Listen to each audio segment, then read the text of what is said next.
Let's just double check. Yeah, it's a great.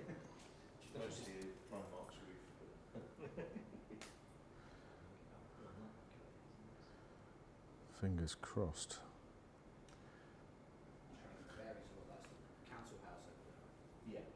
Yeah.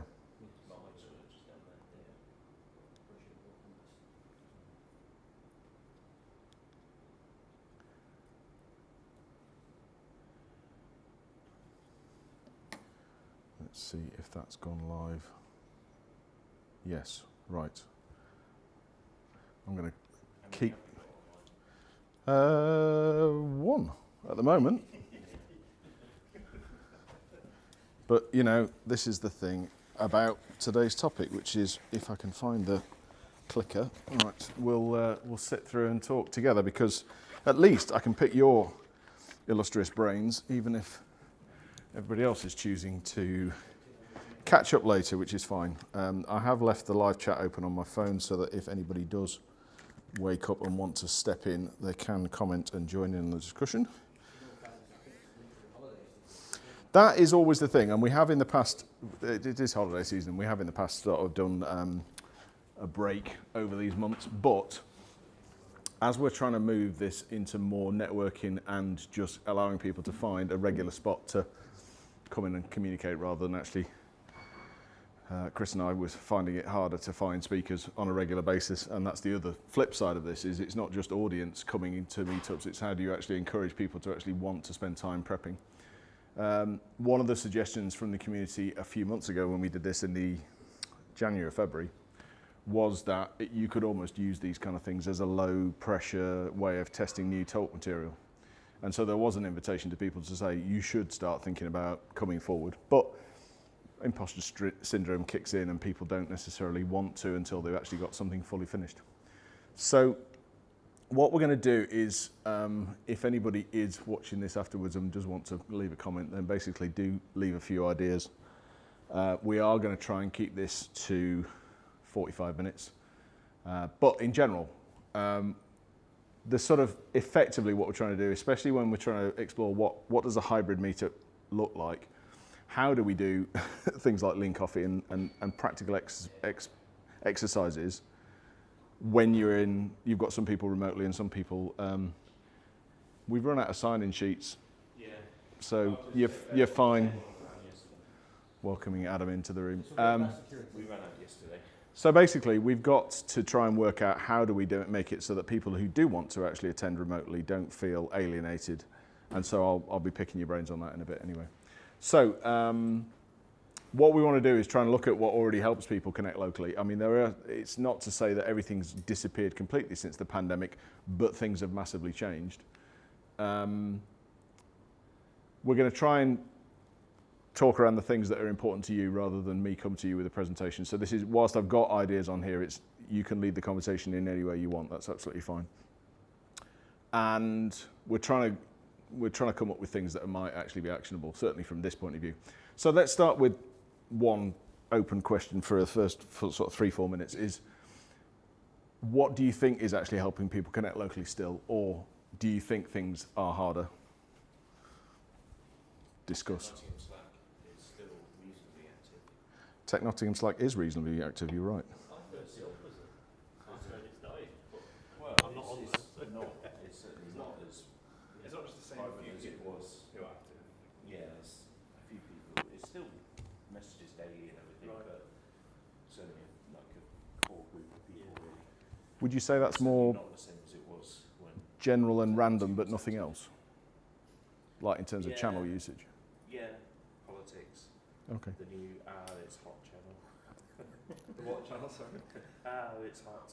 I did not see that one. Now you see, with heat waves, that actually makes a lot of sense. Yeah, there's a few active channels in there, but it's certainly not the same as it was when Tech Nottingham was itself was on. Yeah, and that's interesting because then you've got Misha Bell and Paul Maloney also trying to set up a Discord server. Yeah. So I mean, we're trying different avenues. It's newer and less active than the Tech Nottingham Slack at the moment. So that needs a bit of a kickstart or something. Yeah. Just people using it regularly. Okay. I'm interested in sort of why try and use the different, or is the technology that people are more likely to use Discord rather than Slack? I think the second one, I was there when the discussion was taking Okay, place. right. It was more like people in the room said, oh, I use Discord, not Slack. Okay, right. So I think it was more of that. Right. There was a bit of the Tech Nottingham staff don't seem interested in the Slack instance anymore. Yeah. So let's Absolutely. In the new, something. yeah. Mhm. So if it feels old and not being used, then people aren't going to engage with it. Where if it feels new, engaging, people They'll still not engage. You're not wrong. I mean, we had the same problem with Nottingham.digital for a while, didn't we? And possibly still do, which is a website trying to actually make people realise what events were happening locally and actually curate it. So rather than actually just relying on meetup.com and people tripping over things, we were trying to actually create a list of curated, especially when there was an awful lot more meetups in Nottingham. Trying to get time for us all to meet has been tricky. I mean, I'm new to this, but it sounds like maybe not too long ago there was a more consolidated place for people to meet, or whatever the forum was, and now there seems to be multiple places, which is great, but means that there's a lack of kind of coordination or consolidation around, okay, we're all going to this thing, you know, like we're going to different things. And You're right, we're that's a not good necessarily summary. Communicating across those forums, maybe. I think what we found was the inertia that Tech Nottingham as a successful meetup had in getting us all together meant that also became the forum for discussing other meetups. So effectively that most of us would be going to Tech Nottingham and then would have side conversations about, oh, I'm setting up this new one about PHP, or you know, all these other things. And so in some ways, because since the pandemic that has fallen by the wayside, because certain people's attitude to meeting in person have permanently changed, in the sense of, I don't want to be exposing myself to large rooms of people who could potentially cross-contaminate me. I think people's work habits have changed as well. There's far more remote work. I mean, it was very easy. Everyone was in Nottingham. Let's just go to a meetup after work. Now, that's not the day I'm in Nottingham. It's an effort to get to an in-person meetup. And people just got used to that way of working. I mean, I work in tech sales, quasi products, and we're 99% remote. Yeah. You know, which is like, so days like this for me are actually quite a novelty now. Like, I actually get to speak to people while looking at them, person to person, and I think people are just more reticent to do that now. I don't think that's necessarily true, because there's some meetups, DevOps Notts yesterday, that will still get 30 people, Data Science and AI will get 50 people. Yeah. There are certain meetups that people seem I was willing surprised to go out the for. data science and AI meetup was actually. Yeah. It was really well attended. And some that are just like abandoned almost. And that's what gives me hope, in the sense that there are definitely nuggets that are succeeding, and that's probably down to the way they interact with their communities. But I don't quite, you know, I think also DevOps Notts has been very consistent. Yeah. I think consistency helps. So has Techfast. Yeah. You know, until this year, and it was just we get 3 people a Yeah, month we do. last year. Is there anything that you feel is absent post-pandemic that was, I mean, apart from the obvious thing that Graham you've just pointed on, the fact that people were actually in the city and now aren't. Is there anything that, I mean, I'm not expecting too many things about how many things that are actually working, but I mean, are there any things that you feel have got forgotten in how we used to meet? And is it even worth harking back to that, given the nature of the fact that we've actually fundamentally changed? So I'm also someone who wasn't really involved before COVID. So can you just quickly, in 1 minute, describe what the setup was like? So basically, we got to a point where Tech Nottingham had grown through various was a monthly meetup and had a massive presence. Eventually ended up at Antenna in the southeast of Nottingham because we got so big, but had started 8-10 years before that in various guises. And I remember when we started, it was like it was Geek Up, and we were Geek Up Nottingham at the Mercure Hotel for a while. and we're in various stages. But again, that was consistency. I mean, these things don't happen overnight, and people have to know. And I think there's a lot of word of mouth that it gets involved with us. But it wasn't just that. They were a charity whose purpose was promoting tech in Nottingham. set up Hack 24 where we had a hackathon in that building, in the main ballroom, and like there were banners all around Market Square promoting Hack 24 and things like that. Was the charity closed? I don't know. We're not quite sure. They basically mothballed during the pandemic because of that. We did a few online meetups. We've done bits and bobs. The thing it still exists. It's not like they've completely disbanded, but there's not the regularity that there was before that got the momentum that got us to the point. Andrew and Emma had a child as well. Yes. I think that took up a lot of time. Which is absolutely understandable. An expensive hobby. Yeah. And but yeah, that visibility was, and also there was intentional reach out to both universities, and I think the nature of student population and also at the risk of putting the old man hat on, the generational differences of how people want to interact, potentially also led to the fact that the student population's less. If we were to try, I was trying to weave us away. Go on, sorry. I was going to say Tech Nottingham would regularly get 100 people a month as well. But You Agile fill out Nottingham a would as 10. well. Yeah, They Agile fill out Notts. Capital Yeah, One, that's right true. down to 20, 30 people now. Okay, that's interesting. Even Techfast was like 30 people in the morning. Yeah. Pre-COVID, so. The attraction of Mr. Bailey. Yeah. So anyway, in terms of next step, let's keep it going. Is there any one of these three that warms you more, in the sense that what gives people a reason to meet beyond their immediate workplace? And that question is deliberate, because I think there's an awful lot of community stuff done in large organisations in this city that means that people don't feel they have to necessarily step out. Like if you're getting what you need from talking with peers. There's that question. What makes a hybrid community event feel like one conversation? And that's more of a technical thing of where you've actually joined conversations online. Does the technology help? How do you actually make people that are remote feel? In fact, speaking of which, I've not actually checked. Oh, we got 3. Great. No questions yet. Feel free to drop any questions. I don't know why I'm facing the phone, even though I've got my microphone on. And then thirdly, specifically just to this event, it's like, how do we make these things easier to discover, join and return to? Any one of those 3, you feel free to jump in on. We need to get Nottingham Digital back up and running. Yeah, I'm sorry. We need to just find time to meet, don't we? Yeah. That website was insanely useful in the sense that me, Adam and Sean. It shouldn't actually take too Cool. long. Sean just has. Sean is a very busy person. Yeah. We've been trying since like Easter, before Easter, to get a meeting and say let's all meet up. Even when I was working on a project with him at his own workplace, I couldn't get Sean. So I sympathise. I think me and Adam just need to do it. Yes, I think so. Yeah, I think that'll be a good. With the third one, I wonder if tech. I mean, this is a guess, but tech has maybe worked well when the community was much larger. Yes. And like this is one of the first things to fall off when Yes. people, the community is smaller, and then this is a bit of an effort to wake up early for. Well, I think it's back to your point that actually, because people aren't commuting in, they're not going to get out of bed for a 7:30 morning meetup. My wife was curious why I got up at 5:30 Yeah. this morning.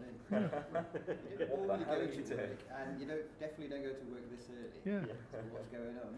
Yeah, I was walking the dog at 5 to 5, so it's kind of. Well, I had someone here yesterday say, "See you tomorrow, but probably not in the morning. I'm not getting up at 6 a.m."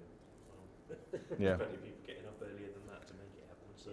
And it was intentional. I mean, we weren't sticking to it just to be belligerent. It's the fact that it was intentional to try and appeal to people that do have things that happen in the evening that mean they can't attend a meetup. Was it this early back in the day? Yeah. Yeah, and again, Started off as Tech on Toast, Tech on Toast was. and then because basically to cater for people who had family commitments in the evening, which meant they couldn't make the evening meetups. But they also provided breakfast, which may be a pulling factor as well that we can't really do anymore. We No. do the pastries and things, but not. I mean, I've been doing that we for the tried past to find few, to cook and then breakfast. most of it with pastries were just being left anyway. But yeah, we used to get cooked breakfast in, but Everyone that used to be used or could be used has jacked their prices up since COVID, and delivery makes it not really sustainable. and also we're not allowed to get the griddle out and start cooking bacon in the office either. I mean, I could Have- probably suggest yeah, go on. 1.3 maybe. I mean, again, I'm not a developer. I'll put that out there right now. No, I don't it's work not intentional. directly on product. I'll try not to have that as a mark against me. So when I'm looking at outreach, like even now, I'm always thinking about what's the subject matter, where is the target audience. So in my example, I'm not saying this will work necessarily work everywhere. I'm looking at things like LinkedIn. So where there's a LinkedIn profile that's not generic, it's very specific about who they are, what the subject matter is, and understanding more about what's the subject matter for your target audience. Like from my perspective, I would love to talk about automatic time tracking all day long, even though people hate time tracking. However, there are reasons why that's valid. In the crowd of people that you're looking to bring back or attract for the first time, it'd be interesting to think, okay, what's going to resonate with them? It's a really good. Make them wake up at 6 a.m.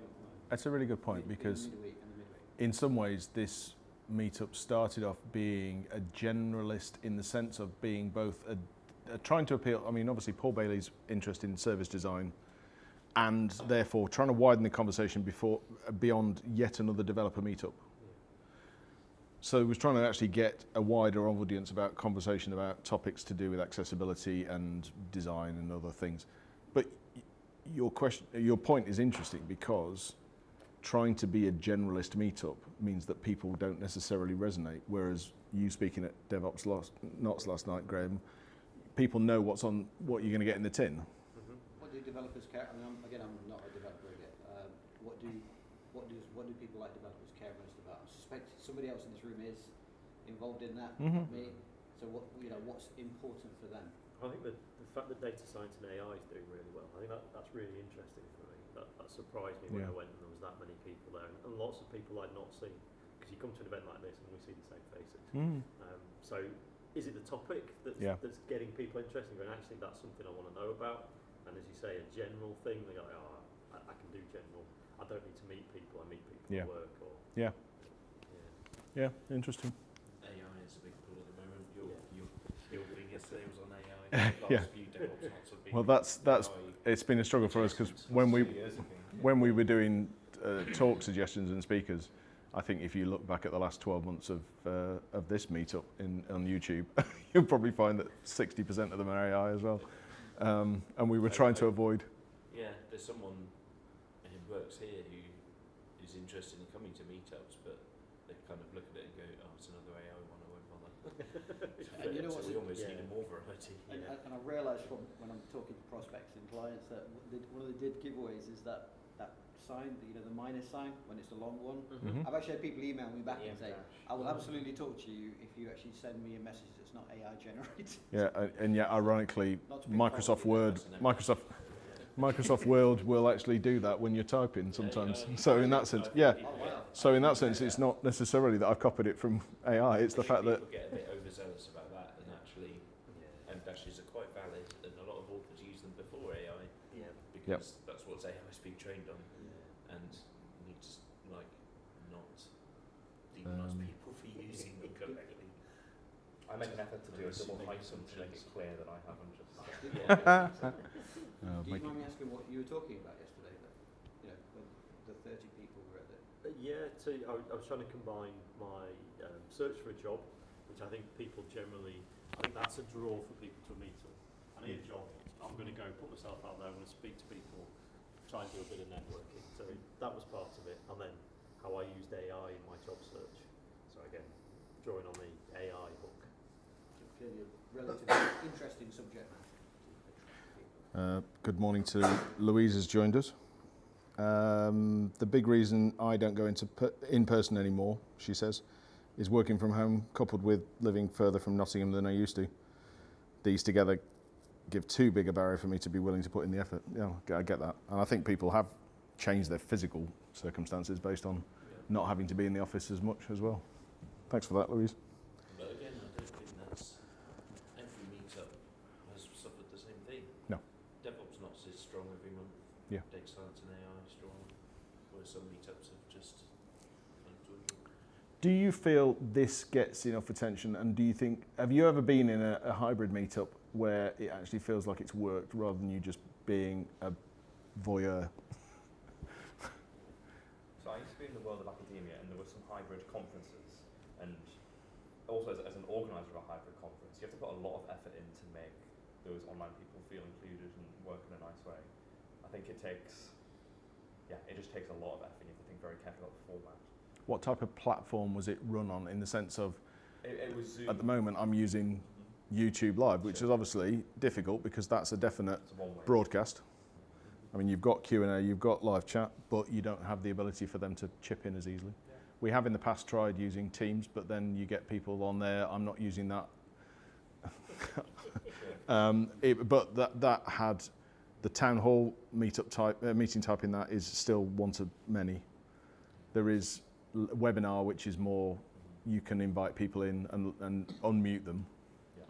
What do you think works best in terms of how much interactivity do you feel somebody needs to feel included? It's a good question. I think for that particular conference we were organising, there were some like breakout sessions, so the breakout rooms in Zoom worked quite well. And then you had like groups of like 3-4 people mapped in a breakout room, and then that actually, because I think here, even if there were 30 of us here, we would feel confident enough to look around the room and be like, okay, I'm going to chip in now, I'm going to speak, whatever. When you're on Zoom, that's a really difficult thing to do, as I'm sure everyone appreciates. You can't have more than 4 people. Yeah. So I think that's an element of why that works a little well. Do you feel that forcing, I mean, it's been interesting seeing advances in video conferencing technology, like where you're in a room, but the camera attempts to split each person into an individual frame. I haven't seen that. Yeah, you get 360 cameras now that are sit in the middle of a table and will try and put everybody as an individual. And I've worked with people in the past who insisted as soon as one person's remote, everyone should be on their laptop rather than having a room versus somebody. I don't know whether you feel that in person, always by default, because as you say, it's easy to chip in, gets priority because those social cues and the face-to-face thing. I think one other thing as well is, on the odd occasion I have joined online, technology's been in the way, where like the microphone hasn't worked quite properly, the sound's not great, Yeah. someone's forgot to unmute, like, I think it just doesn't get quite the care and attention. And this isn't a criticism of any particular meter, but like just in general, it just doesn't get the attention, does it? It's the afterthought. There's too much opportunity for human error or mistakes by multiple bodies. It's hard to control. I mean, we used to use Teams in my last job when I was at the Access Group, and like it's up to 20 people. They used to just have the subject matter on the left, I think, and then the faces all around. Some people turn the camera off. I think we were supposed to have them, but it's mandatory. And then every 20 minutes or so, just took a break, and then there was a Q&A with the people who were in the remote audience, and in the interim they could add questions or queries or points they wanted to make in the chat. So it kind of works, but I think once we got more than 20 people, it wasn't as feasible. Yeah. Mm-hmm. But I think it depends on the audience size. And again, I know that's not always predictable, but I suppose there are ways of doing it. But it's just, The interesting thing about, to speak back to the great Andrew Seward again, he was always of the opinion that the talk material was not the important bit. It was getting people in the room. yeah. No disrespect to people that spend the time doing talks, but in some ways, did you find last night that you had more valuable conversations around your material, or was there much networking going on? It's a bit mixed. I think what's important on the talk is there always is that time for networking and a conversation. So there was pizza, there was conversations. There's a good half an hour of conversations. I think that's important. There's a bit at the start, there's a talk, there's a bit at the end. So the talk is the hook, but actually what keeps coming back month by month, this is Andrew's paraphrase again, is the fact that you'll see the same people. How's it going? Yeah. And it's that connection with people. But what's curious about your point about hybrid conferences, Adam, is that in some way, people will rewatch material if the material is worth rewatching. Yeah. They're not going to rewatch networking. Yeah. This also goes back to earlier about why people aren't coming out anymore. I think it's not just that people are remote in their work now and aren't coming in. I think COVID has made people forget the benefits of coming out almost. But I never regret coming out. I've always had good conversations and good chats with people. It makes me remind me like, yeah, oh no, it is worth coming out and supporting these things. It's not. I think a lot of people have just sort of forgotten how much they got out of these evenings, and rather than. And that kind of comes back to this other thought, which is, what do we need to do to remind people that there are conversations worth having outside of their bubble? And it's like, is there something that we need to be having a conversation on about that kind of topic of reminding people why not in person, but if we got a good hybrid thing sorted, why is it actually worth reaching outside of your bubble? I felt one of the things that Nottingham got right was almost getting to the sort of manager team lead level and getting those people to say to the people in their team, I'm going to this, you should come, this is an investment in your very career. true. And maybe those people have moved to a different level or out of the city or whatever, and we've not found that same connection. Because you can get individuals, but I think almost that one level up of people who really promote it. Senior advocate, because obviously they do a lot of the work for you, because they can see the value in it. Yeah. Obviously they influence or advise, consult their teams. Would it be right in remembering that around a third? Is there a bathroom? Yeah, if you just go to the end and turn left. If you go to back to Nottingham, it feels like a third to maybe a half's pushing it, but student population felt like made up actually. As much as I agree with you, Graham, that there were senior leaders, but I think there was also a good bed of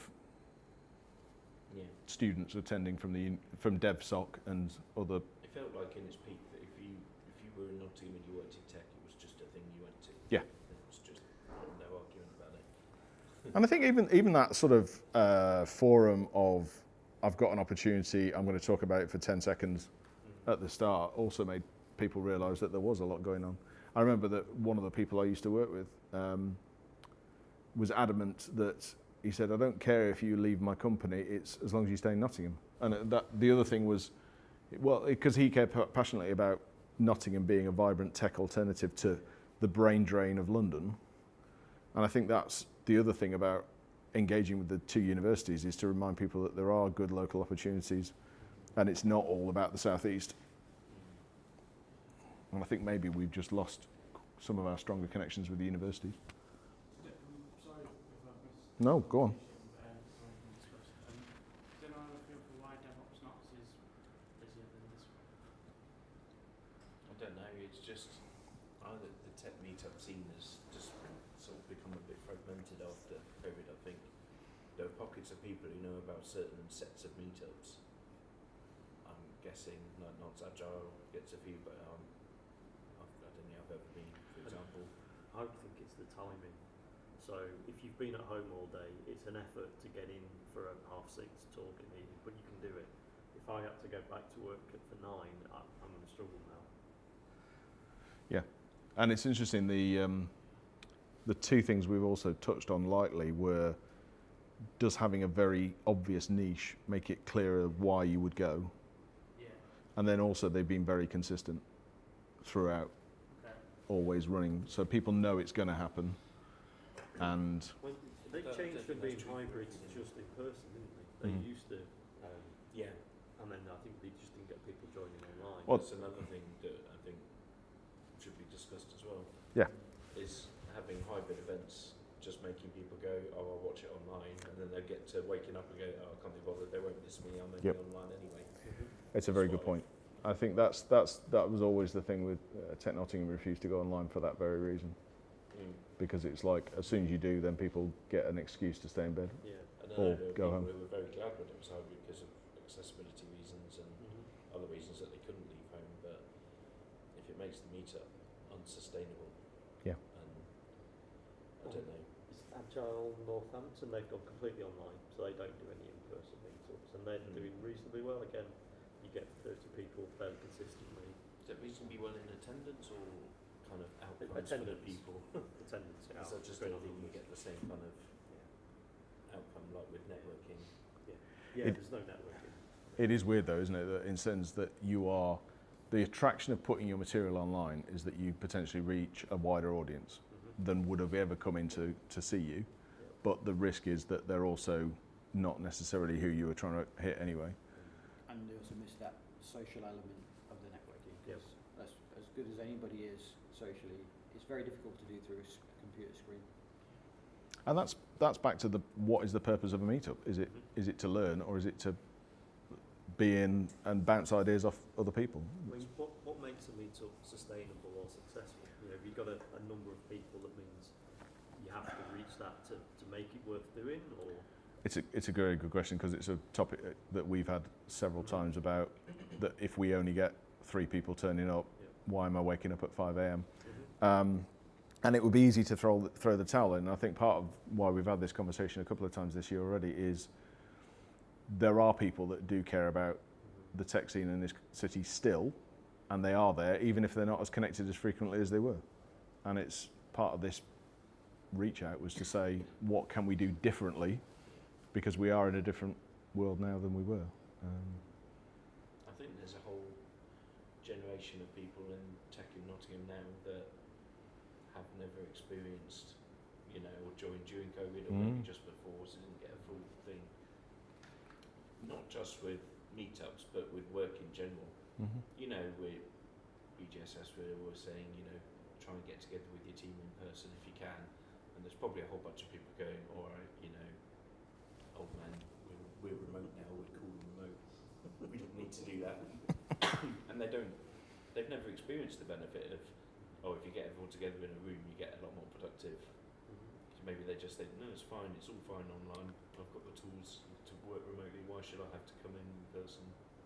Yeah, I mean, my sweeping cynic where I go, well, you know, you hear certain demographics go, I wouldn't answer a voice call because that's too intrusive. And it's like, well, you almost feel that people that can tolerate meeting face to face are probably have a secret superpower that a different generation might not have. But then again, the part of this conversation is we need to make sure that we're engaging people in maybe different ways and not assuming that especially introverted people with accessibility needs. John sends his apologies because he's low on energy today, but I mean, even John's been last few times and has been doing really well with his iPad to try and ask questions, using that to read questions out. Bless him, he was wanting to show off his. He's got a new app with his Apple Voice, and he wanted to show it off. So we'll catch up with John soon. But again, it's like, how do we make sure that everyone has a voice? I mean, John's a great example of that. But it's a different generation who haven't experienced that, not necessarily understanding they have a voice that can be shared. I don't know. I'm not expecting you to come up with things we need to do, because I think we're probably. But it does make me wonder, like you're talking about Nottingham.digital. We've been discussing as well with the fact that Meetup. Your point about LinkedIn is absolutely valid, because that's still a good way of getting it. Meetup is pants, absolutely pants. Even though their latest trick is to label me as a super organiser for being so consistent over the last few years, and therefore that's clearly going to make me pay again this year, which I'm not sure about. RSVP was last night. It should be 4 ads in a row after. It's just ridiculous, isn't it? At some point we talked about creating an alternative. We did. I think the only reason that you would. Yeah, and I think the problem you've got is that you wouldn't want to manage any kind of email mailing list yourself, because it's a rod for your own back with GDPR and everything. And I get why you would want to outsource, and that's why people pay for MailChimp and all these other places. But it went stratospherically more expensive over the last few years. It's now something like 350 quid we pay a year. They more than doubled the cost of the previous year. And I know they're claiming that they've taken the incumbent product and are trying to make it better, and they have been doing things, but it's not worth. And especially it's like we've got 1,800 plus subscribers to this meetup. Where are they? I suppose it sounds like there's people that are engaging in different spaces with this type of messaging. Yeah, it's that discoverability thing that I'm talking about. Again, you know, take it back to kind of my world of sales. That we would generally look at the structure first, which I think what you're talking about, the meetup, and you know, is a valid platform to be using. The target audience and the outreach. What outreach is valid? What works? What doesn't work? And there's no fixed answers for these things. No. I always find, you know, like me kind of turning up here on a whim. It literally is for me. It's just to actually understand audiences that are more involved from a technical perspective with products, rather than, you know, me turning up with a pitch and, you know, buy this. You know, in the modern world that doesn't work, especially with developers and product managers. It's really understanding better about who is the target audience. Yeah. What's the best, most effective, reasonable, cost-effective way of reaching them. Yeah. And then who's responsible for that? Who takes ownership of that? There was an assumption that Meetup allows you to do geographical discovery. If somebody wanted to look, but the search is rubbish. Even when I know the event's on, it's difficult to find. I mean, be at the event and know it's happening now, and go to the meetup and know how many people are coming and they can't find it. I mean, if you look at profiles, there was a threat last year when they emailed me and said, by the way, we're going to do a process of purging your list for bots, other kind of cuts. That's great, but we didn't really see a massive dip in our subscribers. And then this past week, I think I've had a couple of Japanese profiles join. It's like, you're never going to join. But it's back to that point. If your content is then online and somebody's interested because they want to get the notification, because then they would go to YouTube, blah, blah, blah. But that's back to the point. It's like, do you feel that the target audience that we would want to hit to encourage people to understand the wealth of opportunities in Nottingham and tech are on LinkedIn? It's like, if we just reduce down to that to be the only way. I use LinkedIn a lot. Yeah. Like sales. Techfast is on that. You do find tech people, I'm sure the Yeah. people on here who are tech are on LinkedIn, but it's more operational managers, administration, senior business leaders, but absolutely tech people are on there. Yeah. As you can probably tell from the colour of my hair, I can't really speak for 20 or maybe late 20-year-olds. Yeah, I do worry it's gone to the. They may have their own forums. You know, I do worry it's the Facebook of professional. As a late 20-year-old, LinkedIn just annoys me with all of the AI-generated posts. Well, that's social media in general. And It's everything now. a lot of it's not B2B. Like I'm starting seeing posts that are borderline propaganda. You know, like whatever, doesn't matter what your leading is. It's nothing at all to do with business at all. You know. If you listen to my one of my friends who is adamant that in the next 5 years social media will die, and that therefore people are actually craving face-to-face, that people are going back to more shared spaces, gigs, actually wanting real experiences again post-pandemic. It's interesting to think that maybe in the next few years meetups will start to have more of a renaissance, in the sense that rather than having to plough through AI slop, people will actually want to come out and actually have real conversations. But I'd love that to be true, but I would believe it when I see it. exactly. So I'm trying to work out how do we get from here to there. It's probably partly true because I'm using one of my best friends as an example. Like you move, like for example, with music from LPs to CDs, Spotify, all that digital streaming, and over the last 5 or 10 years, you've actually seen it move back towards the more traditional. I've got friends who are collecting LPs again. Yeah. Or I've had them for years and suddenly feel very cool. But there's always a kind of a swing back when there's a kind of an extreme to one. But it's trying to understand what the value is for that traditional forum. Yeah. And actually sharing that with people who maybe, like you guys were saying, have never experienced it. I think some of what they don't really understand. No. Why should I be in a room of people in person?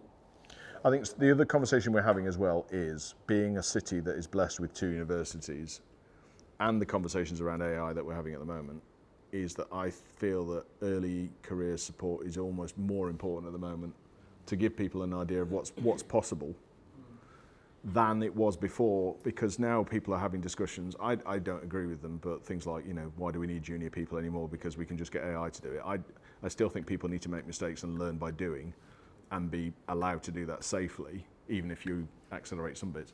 But the point is that unless you show people that it's safe to, that this is a career direction you could go in, or this is what I did and it went wrong, that's where I feel almost we're letting the university graduates down a little by not giving them a stronger example. Did we have the pull of companies saying, I want to hire developers, and therefore I'm going to try and be involved in these events? Has that dropped off a bit more now?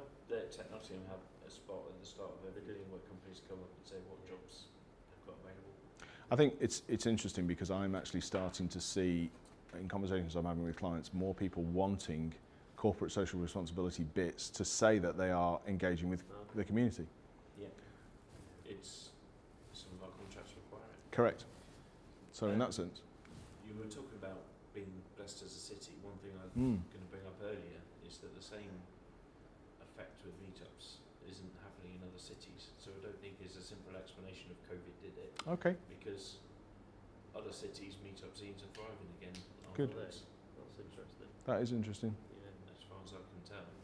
So You seem to know more what's about wrong, this. what's wrong with Nottingham? Chris is well connected. So we hear the answers. Well, that may be an opportunity for us to reach out to those cities, and if you've got people that we could maybe tap into, maybe we should They talk might to have them. the same problem 2 years ago and they managed to get over They did something, yeah. Are you thinking of particular cities, or is it just East Midlands, Midlands, Birmingham? I don't know really, just sort of anecdotally looking online, there's a lot of meetup things that I see all over the place, especially London, but maybe that's a special case. Another thought, you talk about corporate responsibilities. I mean, we have a few big companies here like Cap One and Experian and things Yeah. like that. Are they worth engaging alongside the universities? We have tried. We've also, I mean, when I say we've tried, I don't think we've actually done anything particularly formal. I think Tech Nottingham did that better because they had a strategy in mind and probably went after it more than individual meetups. To have the time and effort to do that, it's harder. I think I'm not putting any pressure on Nottingham.digital, but where it's easier for somebody to go to a single place and say, this is what's happening, it's sometimes easier to engage. But I suspect that those companies are doing lunch and learns effectively being meetups by proxy. And so in that sense, it's like, why would they make the effort if they can get what they want internally because they're so big? Well, yeah, but then, I mean, last month we had somebody first time from Boots, and he was a really interesting person to talk to. So, yeah, these things do still happen. But yeah, I think it's difficult because almost this is the chicken and egg bit about that, is that almost you need meetups to get in a certain way to attract the audience, but almost you need the community to be saying what the solution, what they're looking for, and trying to get that dialogue is the hard bit. I think have we considered, I mean, this may already happen, like working with other organisations like, say, the Nottingham City Business Club. I was at their event on the 17th, a few weeks ago now, and it was rammed. Cool. I mean, obviously it's it's been running for probably 100 plus years. They have a very kind of specific type of member that goes there, so it's quite generic, but it's medium to large business. It's a good idea. Professional services, etc. But the thing that's absent is that they generally talk about people-based stories. So there was a chap there who recovered from cancer, amazing speaker, Charlie Wardle, I think his name was. But there's some businesses there that would benefit from that kind of. Will have tech workers, high knowledge workers within their organisations. I think the risk with this. This type of conversation. Yes, no, absolutely. I think the risk is what we're not also trying to do is say meetups are only for tech topics, and I think that's where this one was trying to appeal to more than just developers. But yeah, no, that's a that's a fair observation. Nottingham Digital is available. There seems to be more kind of Yeah.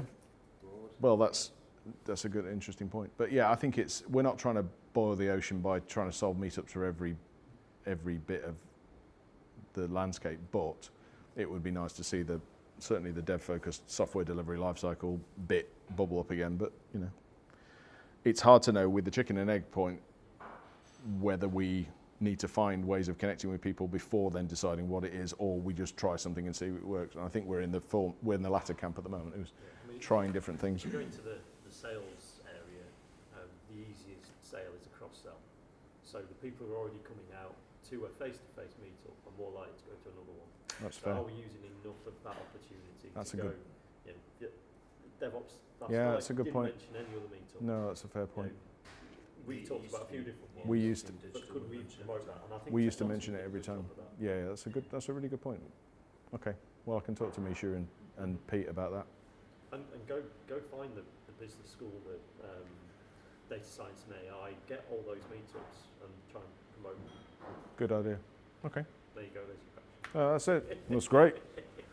Well, no, I'll definitely do that. So it's a really good point. A big work to-do list then. No, that's what we want. On No, you no, necessarily, 'cause I know you're a busy guy as well, right? No, but the point is that actually a lot of this is word of mouth. And so in some ways, what I'm trying to do is actually have the sensible conversation so that if you then think, well, actually, I could do something by mentioning what's coming up data science next month. You can be the promoters of other meetups yourselves. And again, if your Nottingham Digital's up to date, you just point at that, and everyone just points at that. That's what used to happen, yeah. Yeah, we did. There's a lot of hinging on this. Yeah, mate. Yeah. Need to get on with it. Just delegate it to AI, sure. Just, I've got time if you want a pair of hands on it. I think, Actually, yeah, a lot of it might be, I think you first identify what's still alive. yeah, That's identifying the actual meetups, because with the fragmentation, it's hard to know what's still going, what isn't. but that's the interesting thing about almost if we were to not pay for Meetup anymore. I say we, but we're lucky that CGI sponsors both the space and that. But if we were to lose 1,800, on the face of it, you go, oh my goodness, that's terrible. But actually starting again probably would actually be not a bad thing. And the same way with that list of active meetups, you probably could count on one hand in some ways. Yeah. Or at least by being scarce, you say, well, if you want to be on this list, contact us. Because that list grew organically, I guess. It did. At the start, right? So maybe it needs to re-organically grow. I don't know. I mean, Oh. do they interact? Do they get messaging and do they resonate or interact with that messaging? No, it's just a static site of. It used to scrape from Meetup, was it? At some point, I did. Oh, Nottingham Digital. Did Sean used to? Scrape? It could scrape from a couple of different places, I think, and had its own internal database as well. I've not really dug into it much yet. No. I think there was a mixture of scraping and, the Wednesday of the month. It was Adoni that did it. It was. And then he's moved back to Greece now, I think. Oh, bless him. So, That's many years ago. I interviewed him about PHP Minds for a podcast. yeah. Seems like an eternity ago. Again, the podcast is another thing, right? The podcast was another thing. At that time, I was doing that as a way of, the Twine Radio one, which was before Agile Engineering, was about just talking to Meetup. And there was enough Meetups, so I talked to Rizwana, Adoni, Andrew, I went around them all, because again, there was a story to tell. Nottingham.digital should expand, not just meetups and be like a resource. Is Yeah. the tech podcast? Yeah. Is the local other tech But again, that's resources. back to why, if that is actually getting people to visit the site, Yeah. It wouldn't be too onerous to Make it a central hub. no. Yeah. But you're right to think about actually business improvement districts and all that kind of other stuff, and actually look at other meetups that aren't, other groups that might not be aware that Nottingham has got tech meetups. Yeah. Yeah, it's a good idea. I think once everyone's agreed what the structure needs to be like, Yeah. digital, what's the go forward? There's nothing stopping you. Yeah. Because one thing that I looked at the itinerary for some of these organisations, I'm at the moment just trying to go anywhere and everywhere. I've never done this before as an organisation. Yeah, good. We're quite small. Just to see, okay, what are people talking about in this space? What are people talking about in this space? I've only been to this is my third or fourth one. Yeah. As a business social in West Bridgeford last week. Very different conversations, but the common thread is they're all locally based businesses. Some of them have, quite a few of them actually have a professional services or a high knowledge worker base somewhere within their organisation, whether it's developers or something else or fee earners, etc. And the conversations that they are having are more kind of people based, which obviously I'm not saying you shouldn't do, but there's a bit missing, I think, which I think whatever the iteration of this is going to be in the future, Techfast or Nottingham Digital, could fill that void or be a partner to that maybe. There was a thing about 10 years ago that it felt like Nottingham was bidding for faster fibre. I don't know if it was on the back of the joint academic network, but there was suddenly this talk of a massive super highway coming in up past Experian and again, I think it was those bust a month ago, right? probably.